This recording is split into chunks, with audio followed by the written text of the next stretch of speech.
को भी ध्वस्त किया है, वहीं वन भूमि पर अतिक्रमण करके बनाई गई 2 अवैध मस्जिदों को भी हमने हटाया है। इसके साथ ही हमने प्रदेश में, देश में सबसे पहले सभी के लिए एक समान कानून लागू, समान नागरिक संहिता का कानून भी हमने राज्य के अंदर लागू किया है, जिससे कि सभी को समान अधिकार देने का कार्य हुआ है। हमने अपनी सभी अनुसूचित जनजातियों को इस संहिता से बाहर रखा है, जिससे हमारी जनजातियों के विशेष रीति रिवाजों का संरक्षण किया जा सके। इसके अलावा जब से हमने प्रदेश में सख्त नकल विरोधी कानून लागू किया है, तब से एक भी परीक्षा का पेपर लीक नहीं हुआ है। और आप सबको पता होगा, आज नकल माफिया जेल की चक्की खींच रहे हैं।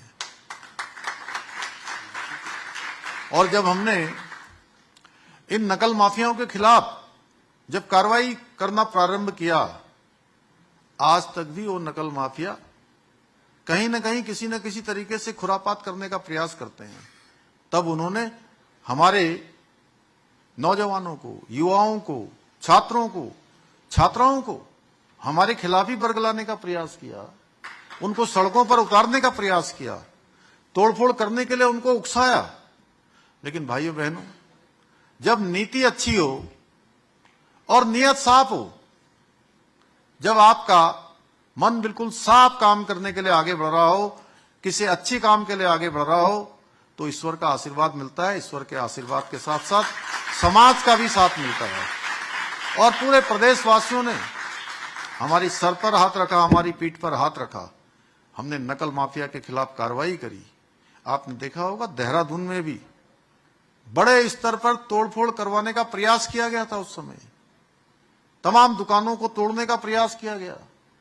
लेकिन भाइयों बहनों, हम जानते थे कि अगर हम अब रुक गए, हम झुक गए, हम दब गए, तो मेरी नई पीढ़ी, हमारे कर्णधार, ये आगे नहीं आ पाएंगे।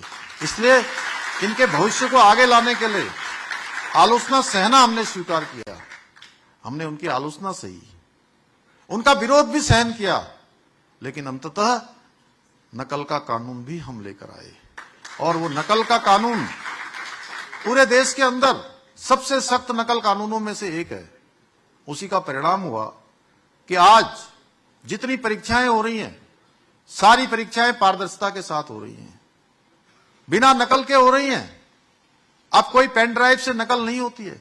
मैं इसलिए कह रहा हूं कि मेरे बहुत प्रिय छात्र एवं छात्राएं भी यहां बैठे हैं, और 15 हमारे शिक्षक भी आज इसीलिए नियुक्ति पत्र प्राप्त कर रहे हैं, इसीलिए उनकी योग्यता प्रतिभा को सम्मान मिला है, उनको जो है आज ये नियुक्ति मिली है, क्योंकि ये नकल का कानून लागू हुआ है। पारदर्शिता के साथ भर्तियां हुई हैं, और आने वाले समय में अब कोई नकल माफिया, कोई भ्रष्टाचारी आपकी मेहनत के साथ, आपकी योग्यता प्रतिभा के साथ छल नहीं कर पाएगा, आपके साथ अन्याय नहीं कर पाएगा। आप पढ़िए, लिखिए, खूब तैयारी करिए। आपके माता पिता ने आपके लिए बहुत बड़े बड़े सपने देखे हैं। आपके गुरुजन जो आपको पढ़ा रहे हैं, आपको शिक्षा दे रहे हैं, उनके भी सपने हैं। उनके सपनों के साथ साथ आपके लिए समाज के भी सपने हैं। क्योंकि कोई भी बेटा या बेटी किसी गांव से निकलती है, किसी गांव से निकलता है, मोहल्ले से निकलता है, छोटे से कस्बे से निकलता है, तो केवल एक माता पिता का बेटा बेटी ही नहीं रह जाते हैं। जब वो आगे बढ़ते हैं तो उनके साथ पूरे समाज की भावनाएं जुड़ जाती हैं। पूरा समाज उनको अपने परिवार का हिस्सा मानता है और उनके लिए प्रार्थना करता है कि आगे जाएं।